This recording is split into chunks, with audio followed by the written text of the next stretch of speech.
mastu ma vidvishavai. Om Shanti Shanti Shanti.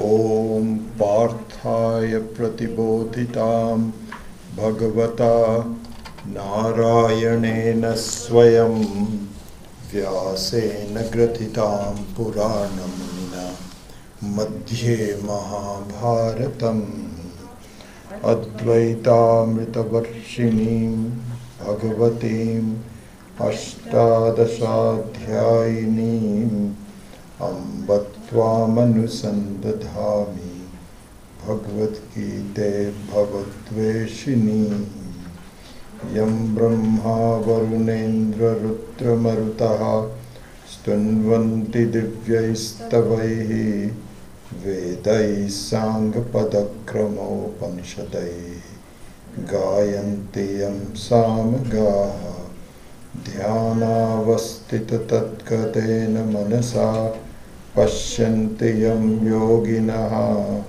Yasyantam Navidusura Suragana Devaya Tasmai Namaha Devaya Tasmai Namaha. Okay, let us chant chapter number 7.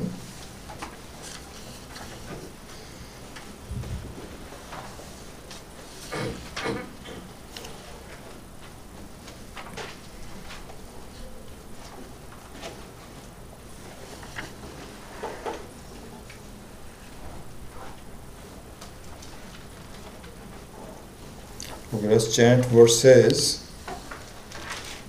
12 through 16. Verse number 12. Ye chaiva satvika bhavaha. That we did last week, and we will just quickly revise that and then move on to, and we will probably go up to number 16 today. So let's chant number 12. Ye chaiva satvika bhavaha. Ye chaiva satvika bhavaha. Rajasas tamasascha ye. Rajasas tamasascha ye. Matta evaiti tan viddhi. Matta evaiti tan viddhi. Natvam he Natvaham teshu te mai. Natvaham teshu te mai. Tribhir gunamayair bhavaihi. Tribhir gunamayair bhavaihi. Ebhi sarvamidam jagat. Ebhi sarvamidam jagat. Mohitam nabhijanati. Mohitam nabhijanati. Mamebhyah paramavyayam. Daivi hyesha gunamayi. Daivi hyesha gunamayi. Mama maya duratyaya. Mama maya duratyaya. Mameva ye prapadyante. Mameva ye prapadyante. Maya metam tarantite. Maya metam tarantite. Namam dushkritino mudhaha. Namam dushkritino mudhaha. Prapadyante naradhamaha. Prapadyante naradhamaha. Mayaya pahrita jnana. Mayaya pahrita jnana. Asuram bhavam ashritaha. Ashritam bhavam ashritaha. Chaturvidha bhajante mam. Chaturvidha bhajante mam. Jana sukritinorjuna. Sukritinorjuna. Arto jigyasu artharthi. Arto jigyasu surartharthi. Jnani cha bharatarshabha. This is an important verse, and one of those that one should just remember by heart, so I'm going to chant it again, number 16. Chaturvidha bhajante mam, Chaturvidha bhajante jana sukritino Arjuna, Sunya sukritino Arjuna, arto jigyasuratharthi, arto jigyasuratharthi, jnani cha bharatarshava. Okay. So, just a very quick revision. So, starting with verse number 4 through the 12th, what was pointed out was the beginning of an introduction to the appreciation of Ishvara by seeing him as the very body, the very facet of everything in the world. So this is the second stage of the appreciation of God. The first stage being a single person, a single murti, something very single. The other one is a distributed. And so for seeing the distribution, it takes a little bit more maturity, more thinking, more commitment, but it will happen. It will happen. If you just persist on it, then you begin to see how that is. And this is a phenomenon, by the way, that should be appreciated. And that phenomena is that something similar to riding a two-wheeler or learning to swim. And this is something that we should be very familiar with. So you cannot learn how to ride a bike without getting on the bike. You cannot just visualize it and say, okay, this is what I'm going to do, and so on and so forth. You have to get on the bike. But while you're on the bike, you may have to be held, and you may have to practice the fact that you can ride without putting attention on it. And I think we've all gone through. I remember that when my dad helped me to ride the bike, we all did the same thing. And we don't know how to balance. And we think we're going to fall down. And it doesn't look like it's possible. Same thing is learning to swim. You cannot learn to swim until you are in the pool and you start to mimic all the things that you have to do in order to swim, but you're not swimming yet. You need some help. You need you have to pretend as though you're swimming, but there comes a point where you switch over to effortless doing it, and so riding a bike becomes effortless. And so nowadays you find this is a big problem. People are texting while they are riding a bike. And it's just amazing. Talking of that, I tell you, so I go to this gym for my exercises. What a phenomena it is. There is not a single person who is without their cell phone with them. It's just amazing. The other day I was exercising, and a person came up to me and he says, "You and I are the only two people in the whole hall that do not have a cell phone." He says, "Congratulations, I found another person." Which is okay, fine, you know. But then what I find is they're walking by texting and they're running into other people. I have to look out for them that, you know, where is he going to turn left? Then I go right. He's texting. Just amazing. Anyway, I don't know why that I came into that, but the point is that you just, that bicycle while you're texting, that really it becomes effortless. You don't even have to handle, you have to even hold on to the handlebar. You are just free. You know exactly how to balance. Seeing the presence of Ishvara in the whole life is exactly the same. At first you have to force yourself. First you have to be held. You have to be reminded by repeated listening and so on and so forth. But then I can just tell you from my experience, you begin to see it effortlessly. And the way to see that effortlessly is when you are confronted with issues, confronted with problems, you just say, you must have given it to me, Ishvara. That's okay. I'll handle it. Bring him into your life. And in the beginning you may have to force it, but it will happen. It will happen. That changes things so much. Nothing is done without his help, as we have talked about before. Anyway, so this is the second stage of the appreciation. Now, and this is a introduction. Numbers 4 through 12 is just an introduction.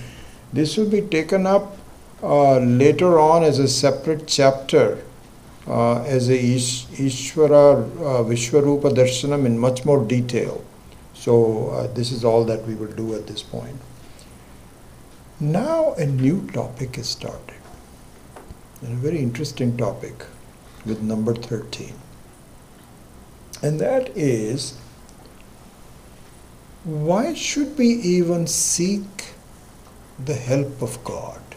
Why is God important in our life? I'm doing, completely okay. And this also begets the question, why is there suffering and problems in my life? What's the reason for it? What is the problem? How do I overcome the issues of problems in my life? So this topic, and the two are related. The reason that we should seek God is a way out of the problems of my life. And this is the topic that we now need, and Krishna himself discusses it. Let me see.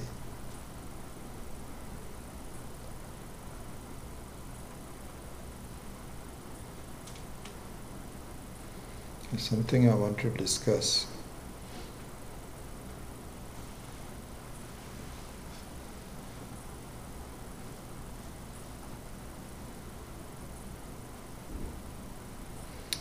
Okay, so I made a mistake. I should have really put this up on the front. And so since I'm on that topic, I will discuss this and I'll go to the rest of them. So I made a comment here. Swami Dayananji's advice to someone who says, I don't need Vedanta, I'm doing okay. So this is the topic, then I'll discuss that now before I go to the other ones. So, so people say that I don't need God. Why do I need God? I'm doing okay. Life is, I'm just being a good person. You find a lot of people also say this, that it is important for you to be a good person. You don't need to seek God or anything like this. Just be a good person. Do things ethically and so on and so forth, which is fine. So, but it still begets the question, why should I even think about God? Why is that important for me? And very similar to that is a discussion that Swami Dayananji had one time. I still recall this so well. And there was a satsang. And in the satsang, there was a question to Swamiji. and that's saying, Swamiji, I have some friends and I'm trying to get them to come to the Vedanta class, but they're saying I don't need Vedanta. I don't need Vedanta. Why should I need go to Vedanta? I'm doing okay. I'm not absolutely, there's no reason for it. Swamiji said, okay, here's how you respond to it. This is what he was saying, and this is the crux of what we are going to discuss today. He says, this is how you should respond. You should say, oh, no, you don't have to come to Vedanta. It's okay, perfectly okay. But then continue the dialogue with them. How? You say, no, you don't have to come to Vedanta. How's life?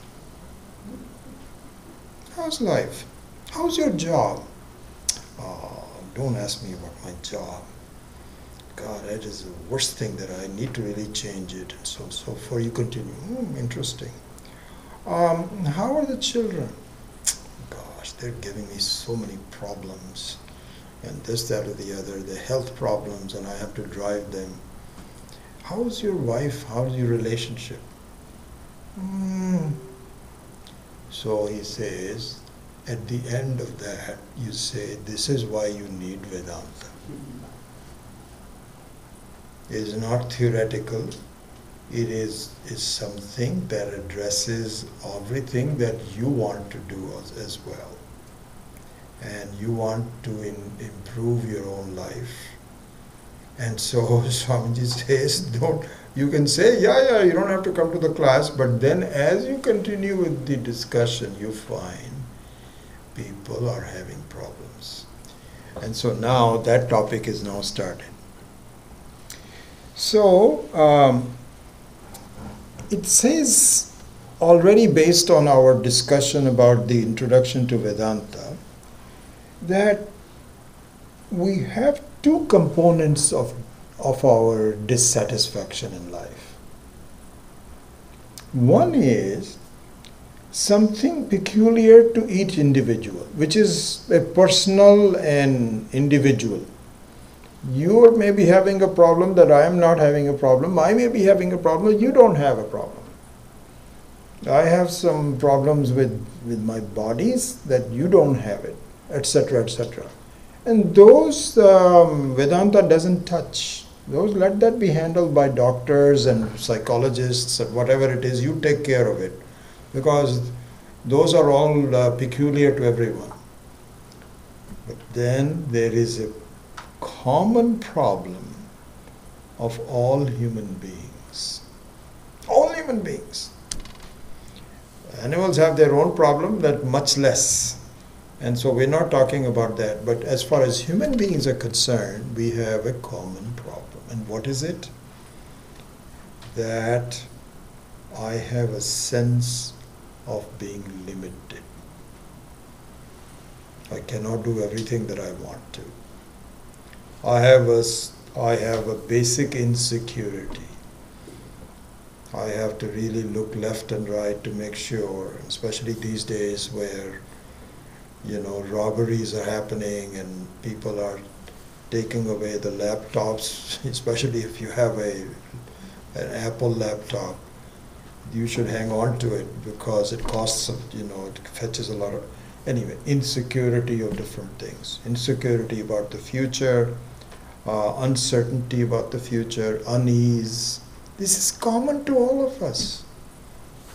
You cannot ask anybody and say, don't you have these things? And they'll say, no, never. You're not going to find anyone.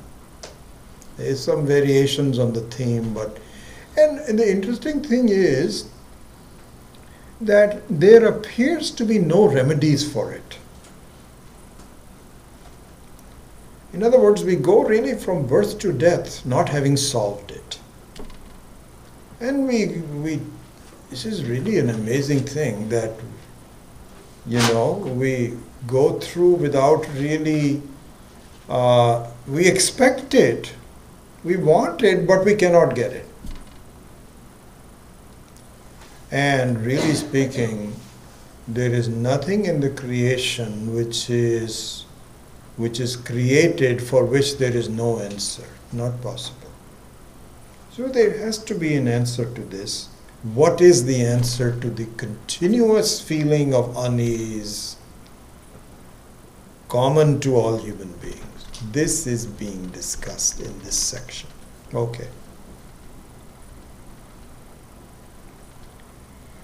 So, verse number 13 to 19, excuse me, for the Bhagavadgītā, throws light on this phenomena.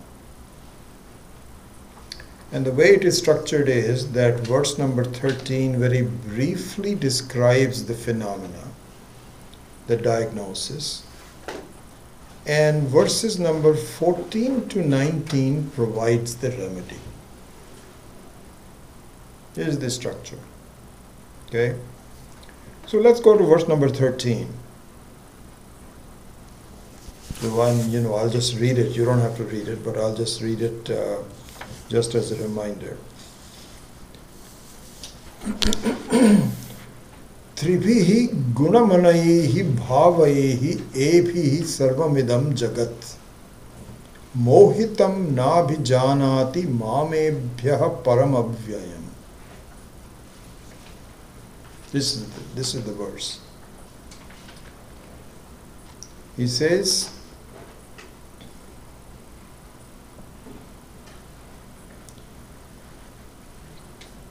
so I'll just read the English translation of it. This entire world,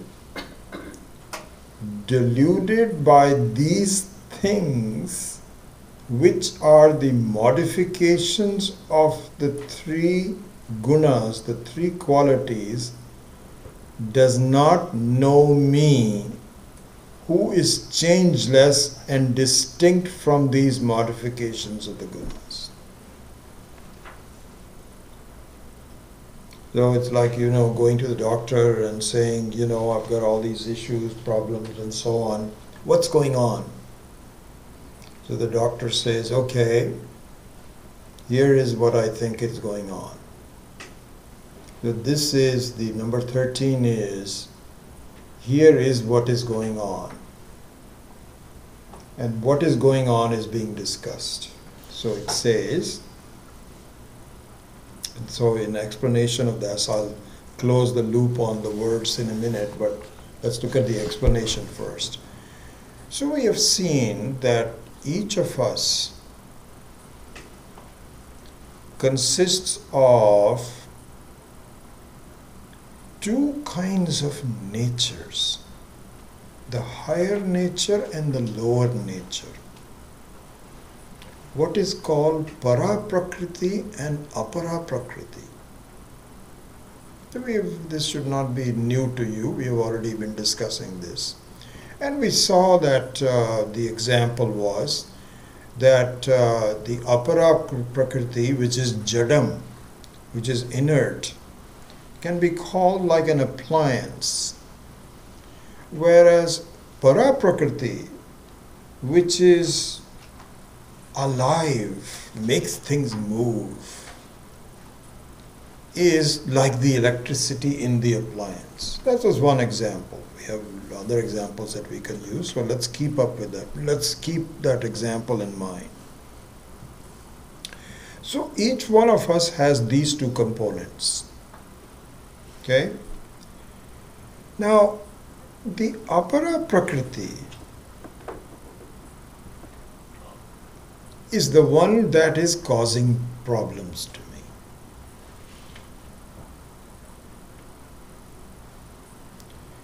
And why is it causing problems? Because I am mixing up apara and para prakriti.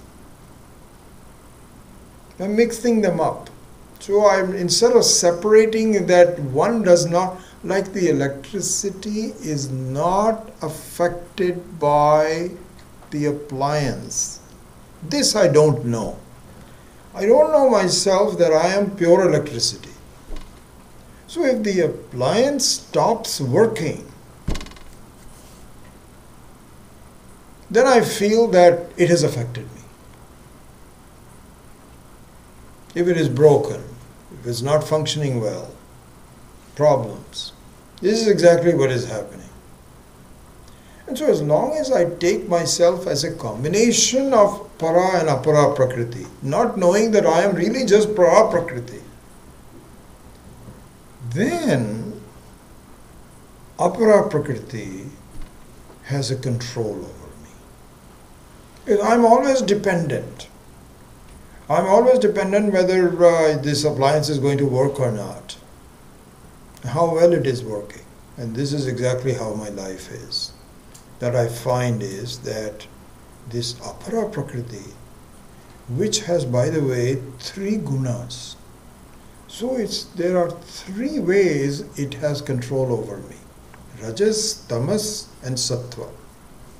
And each one of them in their combinations appears so real that it just engulfs me, controls me, and in fact torments me from time to time. And I am fully engaged in managing it. And Swami Dayanand used to say that. I think I may have mentioned this to you last week or a couple of weeks, I don't know when. I think I mentioned it in this class. He says, if you look at yourself, just think about it. You are busy manipulating the world around you to suit your needs. You're sometimes threatening, sometimes you're begging. In fact, you are a very sophisticated beggar with good clothes and wearing a hat and nice looking clothes and so on, but you are a beggar. And this is exactly what happens to the salespeople. When they come in, they desperately want to get an order in order for them to survive. And if they're working for themselves, then it is one thing. If you're working for a company, you will be reprimanded if you don't do well. I used to work for, it was an interesting experience just talking of that. So I did my engineering at heart, and I joined IBM. This is in 1965. And I worked there as a hardware engineer for 6-7 years. Then I had promised my mother that I will go back to India one day. And I was trying to stay with IBM. And there's no engineering in IBM in India. So the only way you can do that is to sell things. And it was very alien to me. Selling was not something that was natural to me. Anyway, so I got selected by the national sales manager in India. And he told me, you take some classes here. I tell you, one of the most unpleasant experiences of my life. It was so tough. They put you down. Don't you even know how to do this? Now pretend you're smile. It's all part of the sales training. I didn't want to do this, but I have to do it because I think I almost flunked the whole course. But anyway, I went through this. I said, why am I doing this? It's not. Anyway, so when I went to India, I worked for a while, and things didn't work out, so I came back. But selling was like begging, really begging. I mean, if you're a good person, then it's wonderful, and you knew how to do it. But to force yourself, anyway, so this is our life. We are manipulating things around us. Please, I hope things are okay. If not, then we change things to suit our needs and so on and so forth. Anyway, the point is that I am under the control of apara prakriti. Now, there are 2 main problems. There are many problems, but let us cite 2 main problems about how apara prakriti creates the problems that apara prakriti creates for me. What are the 2 problems?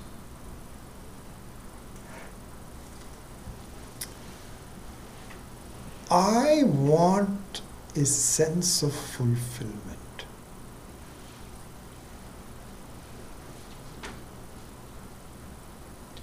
And Apara Prakriti gives me fulfillment in bits and pieces for a short time only.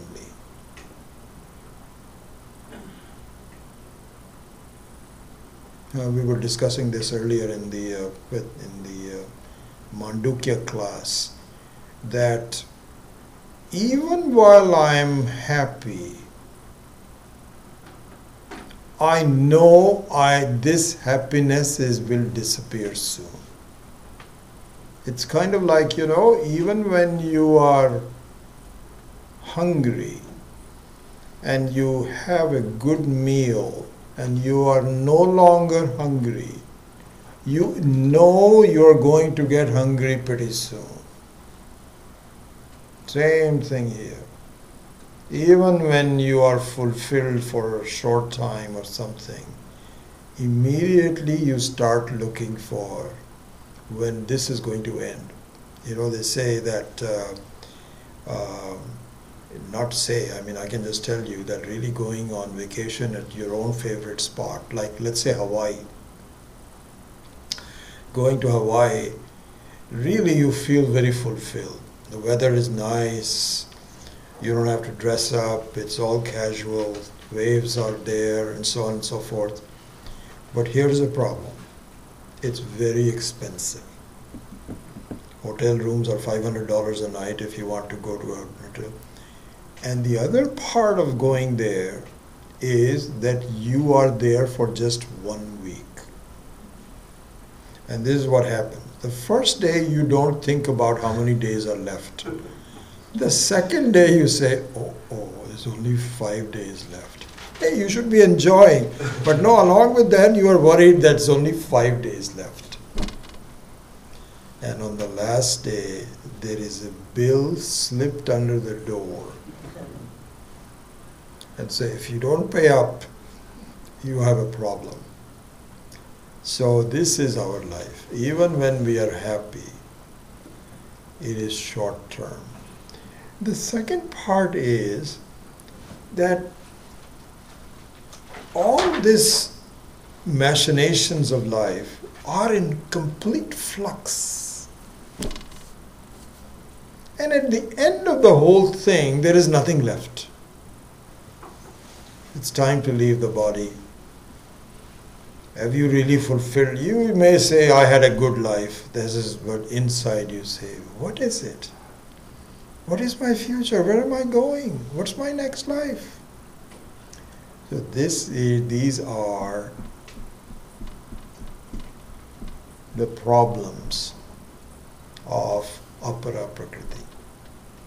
And one other thing this is an important thing to actually see. I don't know if I said this or not. Let me see.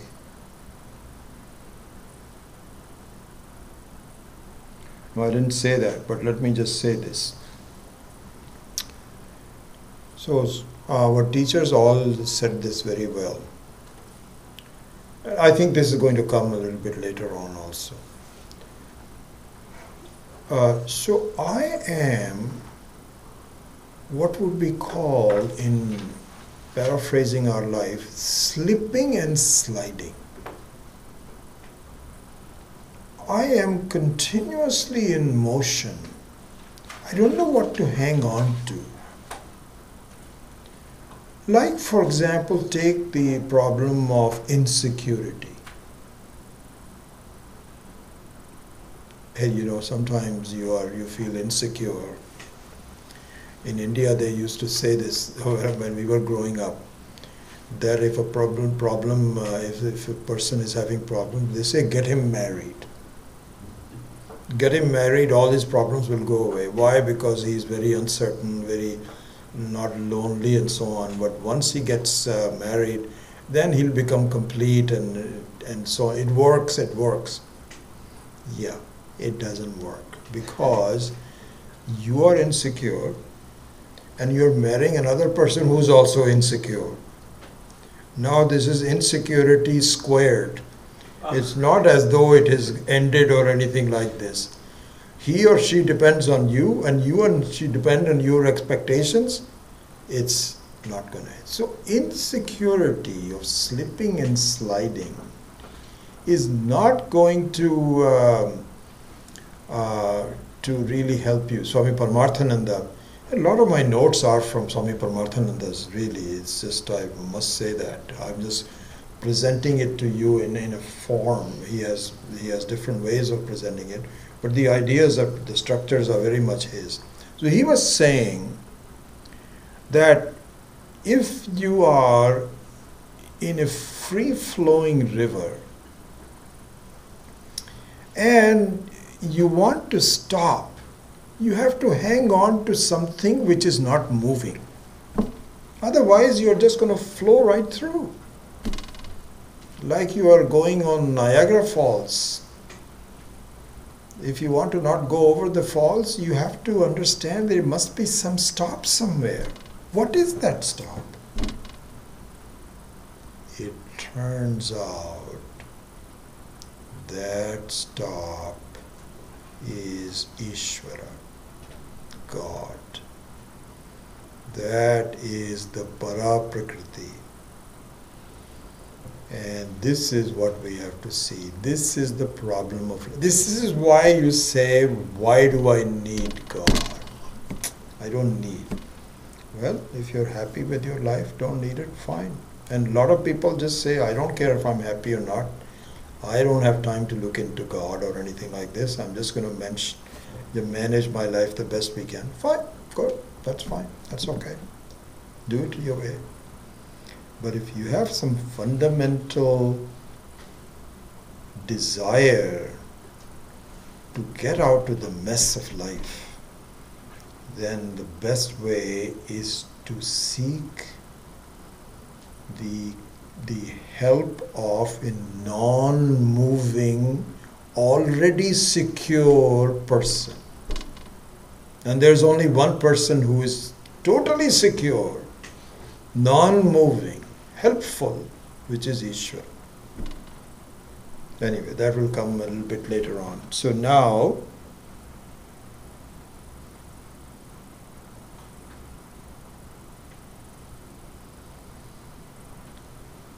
on the 13, so let's now summarize the 13. I promised you that I will... So he says, in the first line it says, Tribhi gunamayayihi bhavayihi ebhihi sarvamidam jagat mohitam na abhijanati mamebhyah paramavyayam. So here the word mohitam is, I'm showing this as part of the verse number 14. Okay, so let me borrow from 14, even though I haven't covered it yet. So Mohini is a very interesting word. Mohini means that the Apara Prakriti which is attractive. Attractive but without any content.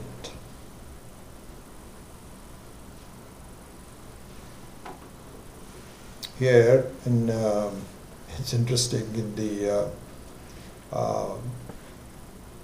Mandukya Karik, in the Dakshinamurti Stotram, there is a verse that we are studying on Tuesday night, which is in the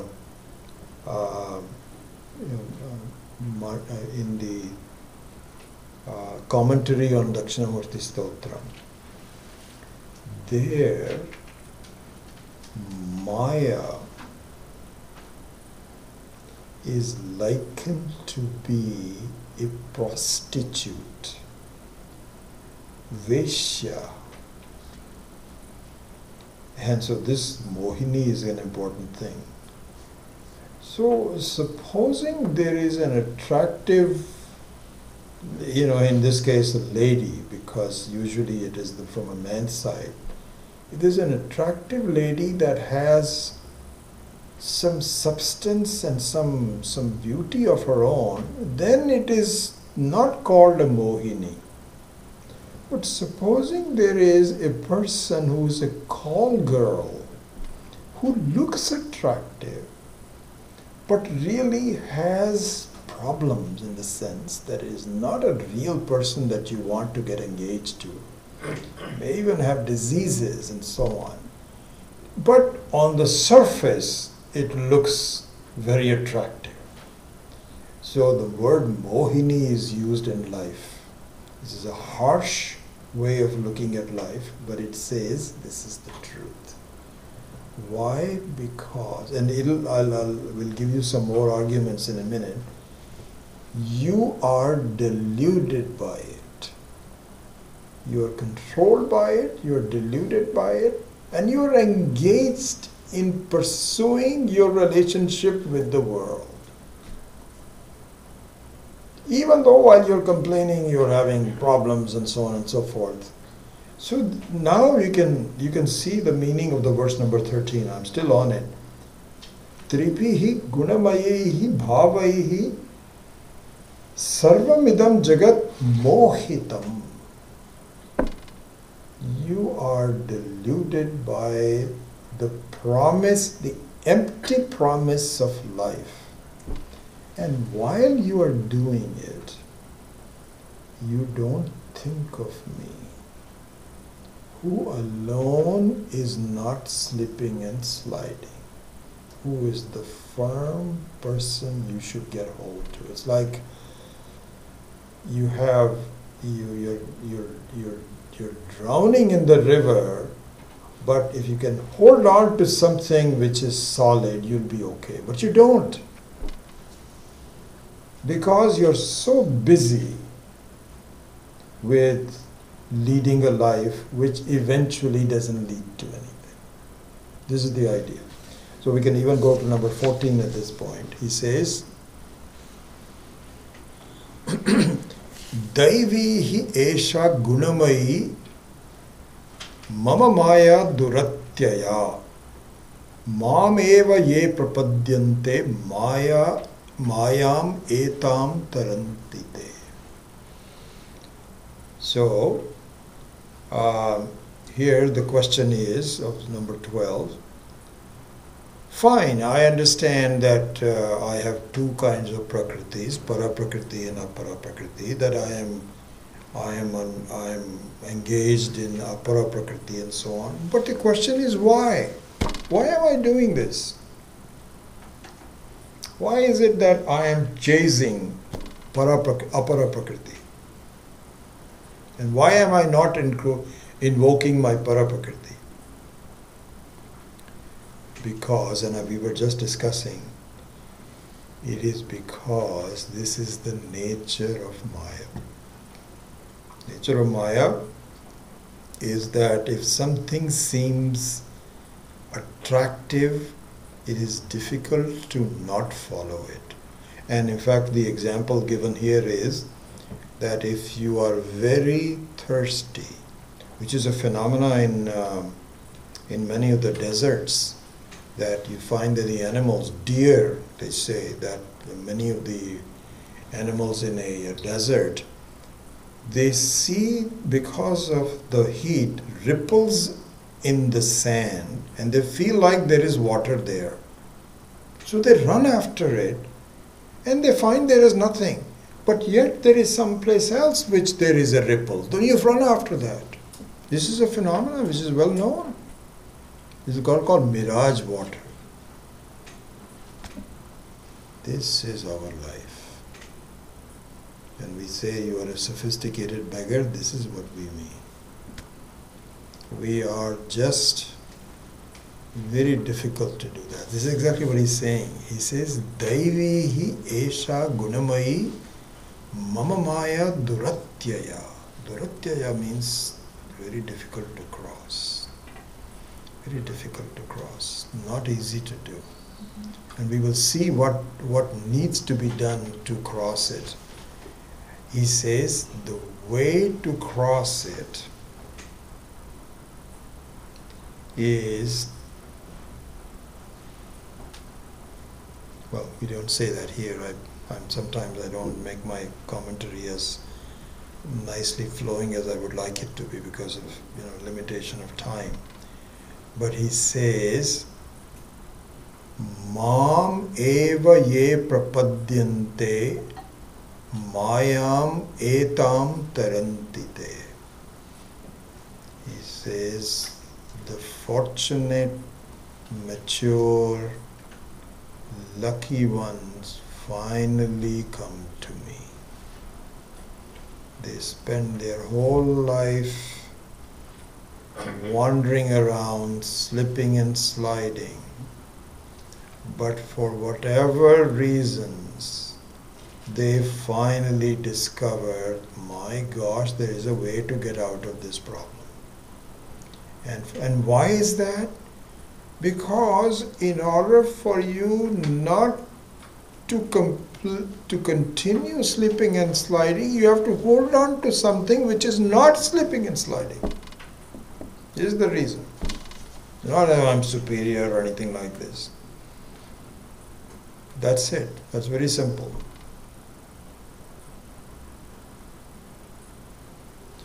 And yeah, I just mentioned that here, that the delusion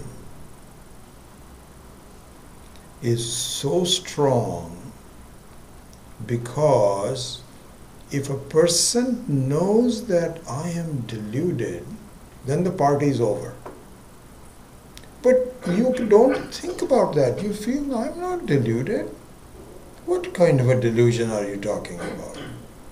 You go and talk to somebody outside and you talk about Vedanta. Our teacher said we are all deluded. He says, are you crazy or what? Tell the teacher to have a life. I am not deluded or anything. I am doing very fine, thank you. So that's exactly the point that I wanted to bring Swami Dayanandaji's advice. That really speaking, don't press on the Vedanta, but just have a dialogue.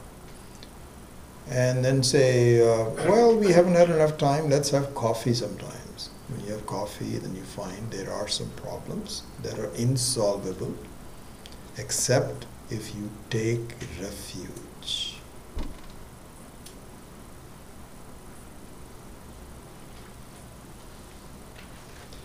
So now, the start of, I already talked about that.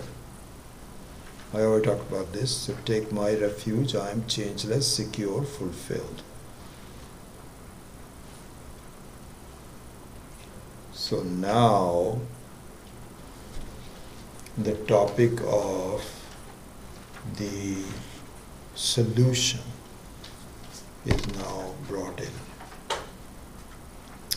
And the solution is, take my refuge, take my help. Please take my help. I don't need you. It's not as though God is lonely. I'm just telling you, you're being not very wise not to seek me. Don't you see that? Don't you see the logic that by adding more insecurities, you're not going to cure insecurity? You can only do it if you hold on to something which is not insecure. Hopefully. So this is the topic of bhakti. And another word for that is sharanagati. Sharanagati means to take refuge. And bhakti means to really be devoted, that this is what is the solution and I want to now pursue this. I'm tired of having temporary solutions in my life. They don't seem to work. This is what I need to do. And this is then done. Let's see, am I going to? 15 will come later on, so let me just talk about this. So this is done in the fall. When you say, okay, fine, all right, I give up. You've convinced me. Now I need to take your refuge. How? What do you mean by taking refuge? What does it mean? So, in the 4 different steps of doing that is, if you now turn in my direction to seek me out, I will somehow make sure that the right conditions are created for you. This is what is called Ishvara Kripa, the blessings of Ishvara. This is number 1. And the second step of that is to get you in touch with someone who explains the issues very clearly to you. And to find someone who is competent, who is knowledgeable, and who is committed to teaching you. This is what is called Guru Kripa. And what the Guru Kripa instead leads to is a very clear direction of how. There's a lot of details to this. We have gotten ourselves into such a mess that it is going to take us a while to get out of the mess. How? There's a lot of instructions that have to be given. This is given by the Shastra. And one of the Guru Kripas is, do not let the Guru not have the arrogance that I am the big teacher for you. All the Guru does is to point out that the right teaching, study the right teaching. I remember when Swami Dayanandji formed this organization. You know, he was part of the Chinmaya mission at one time. By the way, before I forget, please don't leave. There is a new biography, not a biography, it's just a short booklet about Swami Dayanandji's life. And one kind gentleman sent me 200 free copies of this. Just came out. So before you leave, please get a copy of this. Swami Dayanandji used to say, when he formed this organization, I don't want to call it Dayanand Mission, because it is not about me, it is about you, and it is about what the Rishi's vision is for you. So this is what is called Arsha. Arsha is the word means of the Rishi. Rishehe idam arsham. Arsha Vidya. So this is pointing out to the Shastra Kripa. It's Arsha Vidya. Swamiji used to also say that. He says, be careful when you teach. Don't teach as though you know everything, because you don't. I'm also learning and I'm teaching at the same time. And really the main thing is to present the Shastra in a way that it is understandable to people. This is your contribution. So this is called Shastra Kripa. Then finally, all said and done, the most difficult, if you are talking about levels of difficulty and where the challenges are, is convincing your own mind. It's called Atma Kripa. Because your mind is sitting there with his eyes closed like this. So what are you telling me? Oh, I'm telling you, you are really not limited. Oh, really? How come that?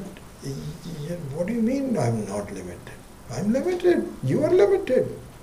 Mind means jivatvam. Give me this BS about the fact that I am unlimited and so on and so forth. Get real. The mind is just sitting there like this.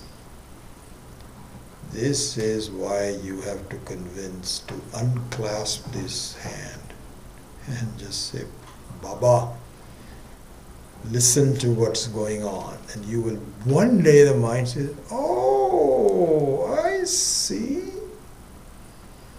This is called Atma Kripa. So the seeking of Ishvara is not just a kind of like, well, okay, fine, no, okay, I did give up. Where he's everywhere. Where are you going to seek? It means there is a cascading sequence that you have to go through. And then slowly the vision of the whole thing will become clear to your mind as you go through.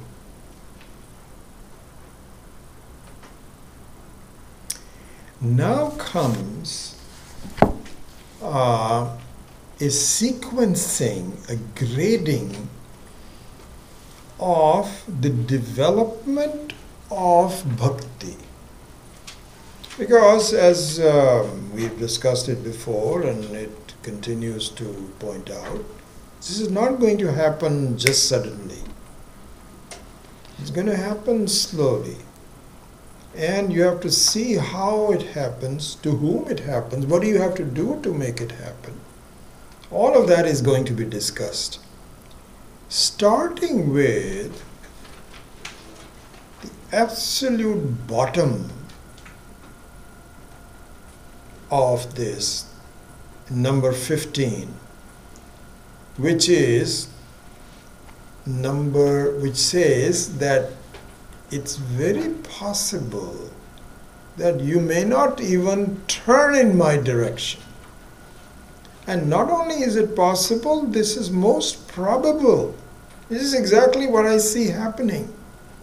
So that's what he's saying. Namam duskritinoho mudhaha prapadyante nara adhamaha mayaya apahrita jnanaha asuram bhavam ashritaha.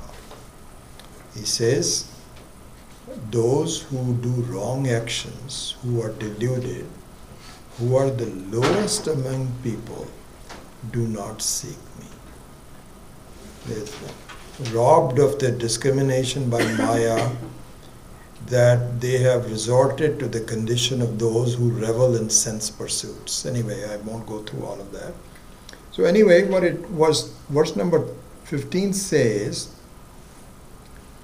they are not ready for bhakti. They are fully involved in their materialistic life. They seem to have, get their jollies from there. You cannot tell them seek God or anything. It's the wrong thing for you to even try. There's no chance for God inquiry. Let them be. And then next life they might have a chance to do so. And some conditions are given. What I find is that people are so desirous of things. It happens, that's the world. That eventually what I find is interesting, that it leads to unethical behavior. I mean, really speaking, if you look at business, there is so much unethical behavior. Advertising, unethical, not true. You present as though this is the greatest thing in the world. And the latest thing, I tell you, this is a very interesting thing, is even in sports. You just heard about the sign stealing that is going on in Major League Baseball. I mean, this is what happens. I tell you, this is an interesting thing. Sports starts at being fun. You just get together, play some soccer in the backyard, and it's very pleasant, very beautiful. You do all of that and so on. Pretty soon, sports turns into a business. There is money to be had. I mean, if you look at NFL, There are so many head injuries, you won't believe. The people now are not sending their kids to contact football. But you think NFL is ever going to go away? No way.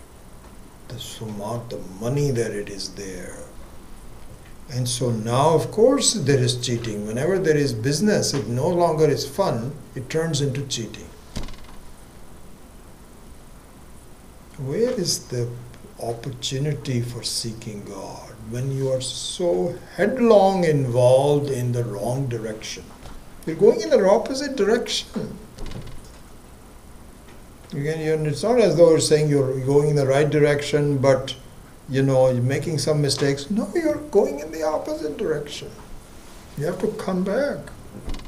So forget about that. He says, number 15, he says, Duskritinaham mudhaha. He says, fools.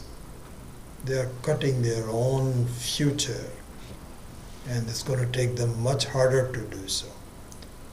Then he ends with an important verse which is often quoted. Number 16.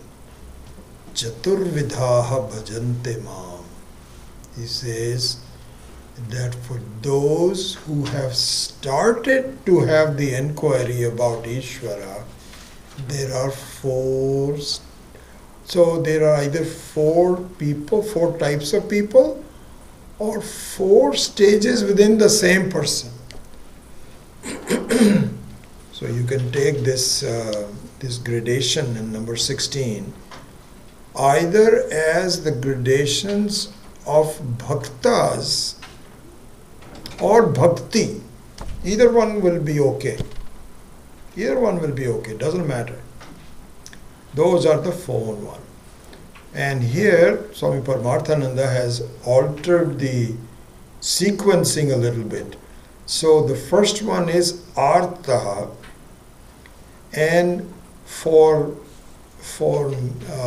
poetic reasons, jigyasu is put at number 2, but in the way the development of the human being comes, artha is number 1, artharthi is number 2, jigyasu is number 3, and jnani is number 4. So let's go into that. Let's see what it means. So the first one is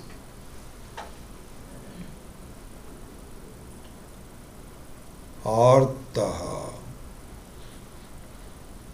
Artha means a person who is deeply afflicted. There is some problem going on in the life. When that happens, we have the experience, bhakti somehow pops up, shows the face. Never in the life there was the person even thinking of God, calling God or something, but if you're deeply in trouble, it is very natural to at least start with the proposition, "Oh God, save me, help me." At least the first time the person has even uttered the word God. Well, I don't mean to say that, but you first think about it. So the artha means it distress bhakti. And the primary nature of this bhakti is dukkha nivritti, means the removal of suffering. And when the suffering is over, you are back to this ground zero again. You're no longer a bhakta. There was just topical bhakti in the beginning. This is number 1. Better than that is the next one, which is artharthi.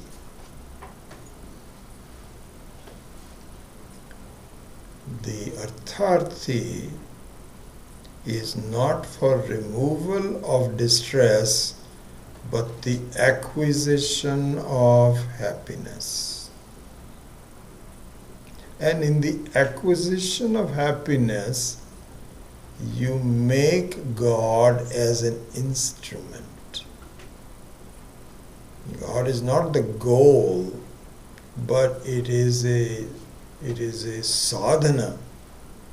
To get things done, you need to have God. So you start to go to temples more. You now do prarthana for some specific goals. God, my child's health is not doing well, please can you help me? Or I am losing money in the stock market, which is difficult to do these days, everything is going up, but can you help me choose the right stock? Or like that. This is what is called artha. Artha means means of security is called artha. Means of security. Security. Things, when you get things, they are for one of two reasons. So this is what is called artha, kama, dharma and moksha, as you know very well. So the artha means things. And things not for the sake of it, because they would help me, is called artha. This is why the first thing that we do is to gain security by getting a home, getting an insurance on the home, getting a car, insurance on the car. All security, security, security. Then you feel, okay, I've done that. Now what? Then you like to have some fun. So this is karma. Anyway, so that's, I don't want to go any more on that, but artha here means of security is called artha. Arthi means one who desires. So this is the second type of a person. Now, both in 1 and 2, the artha and artharthi, this would be called a contract bhakti, business bhakti. It means, okay, all right, I will give to some charity and I will go to the temple, but you better take care of me. Don't abandon me now. It's important for you to do that. But I will pay respects to you. I'll do this, and so on and so forth. This is called a contract bhakti, both in number 1 and number 2. The difference is that number 1 is removal of negativity, and in number 2 it is the acquisition of positivity. But in both of them this is called contract bhakti. Then comes the next one, which is called jigyasu. Jigyasu. Jigyasu is a Sanskrit word, what is called sannanta, and it is a short for gyatumichu. Gyatumichu means for knowing. The desire for knowing is called jigyasa. The desire for knowing is called jigyasa, and the desirer for knowing is called jigyasu. This is a major step of development. And the reason this is a major step of the development is because here you are switching from using God as an instrument to a goal. Why? Because your now curiosity has reached to a level that it is no longer an abstract philosophy. It's something that I really want to know. I want to understand this. And I can just tell you, in my own life, the same thing happened. It wasn't until I met Swami Dayanandji, first Swami Chinmayanand and Swami Dayanand, where all this was an abstract kind of a thing. But really what made me, what changed me was that I became a jigyasu. And jigyasu means that I really want to understand this. So much so that I gave up my job, moved my whole family, and it was a total disruption to them. But as far as I was concerned, there was enough evidence that I needed to really understand it. It's no longer abstract kind of a thing. So this is what is called a changeover from mumukshu to jigyasu. Mumukshu means moktumichu, means that everybody is a mumukshu. Mumukshu means, please help me, remove all my problems. But how? How are you going to help me? What is it that I need to do? And so becomes clear that really this makes sense to me, that I cannot seek the refuge of something that itself needs refuge.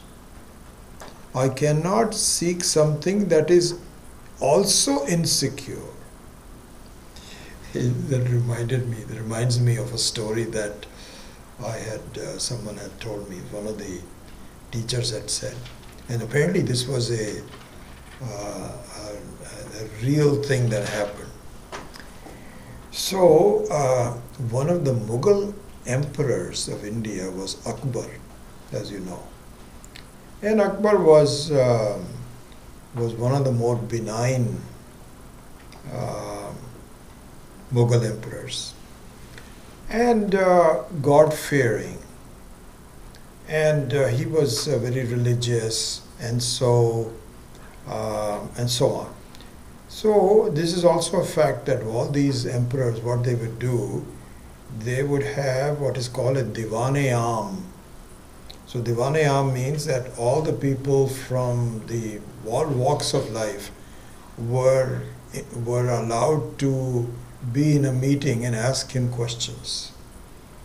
And there is also a divan-e-khas, where only the ministers were there, but there is divan-e-am, which means everyone can come. So there was one person who came to this divan-e-am, and he had a petition of what he wanted to ask him about. Sir, can you give me this, and so on and so forth. We came and sit down in the back of the room, and he waited and waited, and Akbar was late. And he was just looking at his watch and saying, "Where is I don't have the whole day. When is he going to come?" So he asked one of the watchmen, one of the courtiers, and say, what's happening? Where is the emperor? He says, well, the emperor has not finished his morning prayers to God. So he said, oh. So he picked up his mat and started to walk out. Just then, this is a real story, Akbar walks in. Everybody is kind of sitting down, and this guy is walking out. So Akbar said, what is happening to him? Why is he walking out? So the person said, I don't want to pray to someone who is praying to another God. Why don't I go directly to that God? That's why I realized that I am not just seeking your help, I'm going straight to the same person that you are also seeking for it. So this is the thing. In jigyasu, it becomes clear to them, my God, I need to stop this slipping and sliding. I gotta go and hang on to something which is solid. Number one. Number two, And this is the beauty of Vedanta. It says praptasya prapti. This is only possible through knowledge. You are already complete, you just don't know it. You have the para-prakriti, and there is your own nature, which is the nature of Ishvara, which is the nature of Brahman, which is your own nature. Inquire into it. So this is also clear. So therefore it says, Ishvara Prapti equals Ishvara Jnana Prapti. The knowledge of Ishvara, not the Ishvara itself, but the knowledge. How does it happen? What is the mechanism? This is what it is. So this is the Jigyasu. And also, in the case of, I'm just giving you my own life history in that sense, but although I'm just telling you this, you change the priorities of your life. It doesn't happen if you don't. I mean, I can just tell you, I used to be a very avid tennis player and was pretty good at it. I gave all of that up. I said, this is ridiculous. I had a lot of pressure from my family to play golf with my two sons, and I said, I'm not going to do that. I'm very sorry. Let them play golf on their own. They're very good golfers. I don't have the time that I would need to have. I changed my priorities. To really make it real, you have to change your that transformation has to come. And I'm still a Jigyasu. I am not in the fourth stage yet, but I'm getting there, which is Jnani.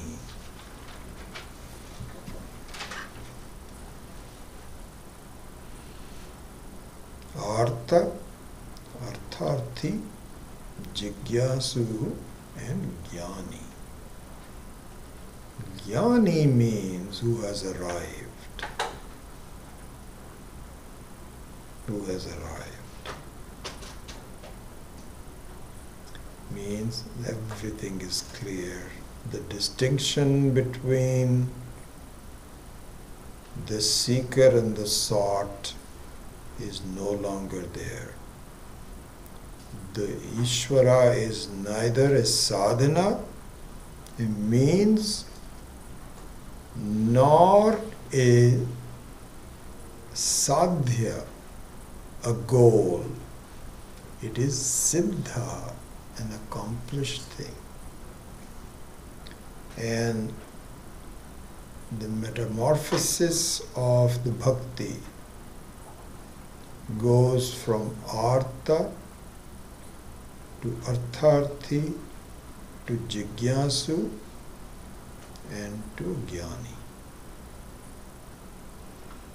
And in the next class, and when we take up verse number 17, Krishna will say, I love everybody. I am very devoted that you are devoted to me. But the jnani is someone special, because he or she is none other than me. That is no difference between them, very close to me. So there's a lot of commentary that happens, but to summarize this part of the Bhagavad-gītā, which is after Vishwarupa Darshanam, is a topic of bhakti. And why bhakti? The logic of bhakti. That you cannot be secure without that. What can we do? You can say, I don't need God, I'm okay, and so on. Do it, fine. It's up to you, but it's not going to happen. So that's the topic that Bhagavad-gītā is dealing with. And this, I think, will go up to Swami Paramarthananda had pointed this out, He has done a lot of the background work for me. I don't have to do that much. You can go up to, I think it's a go up to verse number 19 before we switch topics to something else. So, so before ending the class, so we will not have a class for the next 2 weeks because I'm leaving for India on Wednesday. So the next class will be on the 8th of January. I'm sorry, February. So I'm thinking, this is just a thought in my mind. If you recall, when we started the course, at that time a 16-week course of the chapter 7, it became an introduction to Vedanta and so on. But what we had advertised was that we will give you a kind of like a quiz or an exam for you to assess how are you getting it, have you gotten something. So I'm thinking that while I'm away, especially this long journey into India and back, I'm going to try to form a midterm for you. They'll have a number of questions. This is just an idea. I haven't had the time. I've been meaning to do this, but I've just been so busy that I have not had a time. But during this break, especially when I'm just sitting there in the plane not doing anything, I'm thinking I will compose. I won't have time to do that before I leave on Wednesday, but soon after that, I will compose a number of questions, I don't know how many, and it is meant for your own self-assessment. And I think I also would change to say that my only requirement would be that you do not consult another human being. You can consult your own notes from the class. You can read anything you want to, but do not be influenced by somebody else. Just have your own ideas and just give an answer for yourself, and do send me copies so I also get a feeling for how, where we are communicating or not. So I'll try to do this before we meet, but possibly not. We'll see how it goes. And then I'll give you some time to finish that for you. And I think that will be good for you because this will be,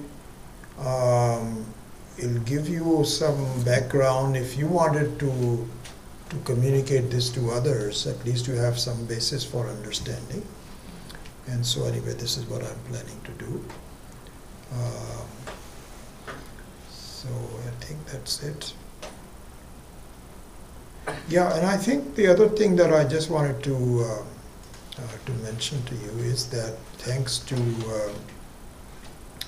Jennifer Sterling in Austin, we've been making notes about all of the classes, and they are there in the website under texts to be used. And so each one of them we will do this as well. The last week's was also done. I don't know if you've seen it or not. So I think that should be a good record for you, so you can consult that in your exams or even otherwise. And I think you should invoke that kind of help. We have taken good notes about all of this. So with this, let me just say a small prayer and then ask you if you have any questions, and then we will. Om Asato Ma Satgamaya Tamaso Ma Jyotirgamaya Mrityor Ma Amritam Gamaya Om Purnamadav Purnamidam Purnat Purnamudachyate Purnasya Purnamadaya Purnameva Vashishyate Om Shanti Shanti Shanti Hari Om Shri Gurubhyo Namah Hari Om. Any questions? Yeah. I didn't understand the last statement on the slide About the Siddha part. Yeah. So, Siddha meaning that it means it's accomplished.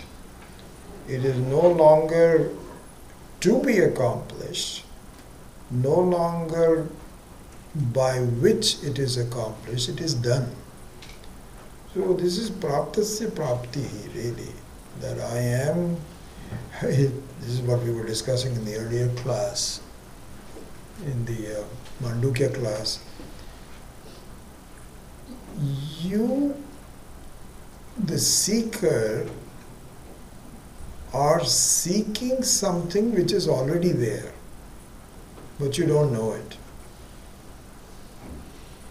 So you are a seeker when in fact you are the sought. So the siddhi means that you understand that I am really what I was seeking. I don't need to seek. I'm already okay. That's the meaning of the word siddha.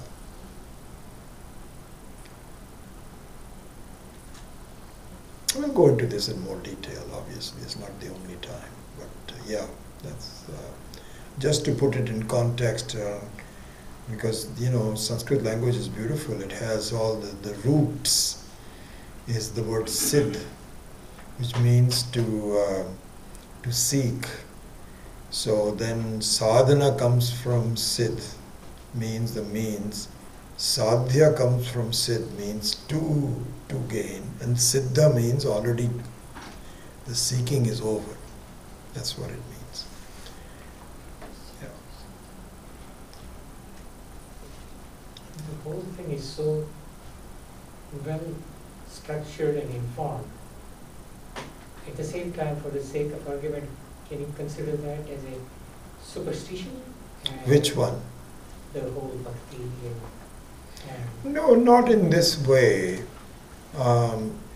Bhakti without a basis of the structure can be considered to be something which may or may not yield. So it requires, so this is, it's interesting, this is the distinction between faith. And in fact, it's very interesting, we do not have a word, Sanskrit word for faith. You don't have it. But anyway, if we cross languages, then there is a distinction between faith, which means blind faith, really. You don't know whether it's going to come or not, but you're just willing to try it. And Shraddha. Shraddha means that it has been proven, it is works, but I don't know it.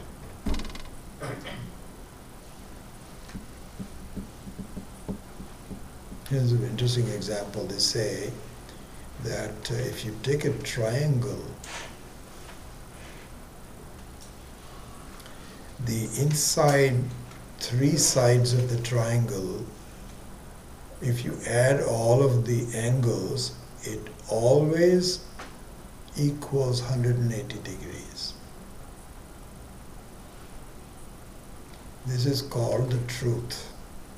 So you can make the triangle this way, or you can make it like this, whatever you're going to do, but the total of all the three is always 180 degrees. This is the knowledge. Now you give it to a student who doesn't know this, and you say it will be very difficult to prove, because you have to say, well, let me do it this way, let me do it that way. No, is it come to that? Yeah, it comes to this, but maybe not completely. Maybe I haven't looked at it. It is a fact. So the fact that the three sides are always do is siddha. This is the truth. But how you prove it is the sadhana. And it is very possible that somebody could say, this is not the truth. How can that be the truth? Mathematics is very beautiful. It just has so much structure, but it is not always apparent. The prime numbers, my goodness. Prime numbers, you cannot divide them. You cannot, it's indivisible. Ishvara's mathematics is just amazing. So, going back to your question, you can say that all this bhakti is superstition, but it will be just like an open-ended mathematical equation with no sense to it, or an equation where the triangular form becomes to be 180 degrees, but I don't know it yet. This will be called Shraddha. So, for that purpose, no, it is not supervision. But it is superstition only in the sense that I don't get it yet. I'm still working on it. That's the progression that we saw, Artha, Tharti, Jigyasu, and Jnani. Because superstition sometimes gives the sense of understanding or control over which you don't have any control. Yeah, absolutely. That's the nature of the blind faith. So it's interesting, Shraddha is also what is called, verifiable faith. Faith can be either verifiable or unverifiable. But if it is verifiable within this life itself, then faith turns into Shraddha. Yeah. Yes? Allow me to elaborate that example you gave about Divanayam. So, Divanayam, people would go and ask the king what he wanted. So, Akbar was late. So, they asked him when he came, well, why are you late? He says, I was praying to God and I was asking him to bless everybody, to take care of me around. So, this guy stands up. Bhikhari se kya maang? Yeah.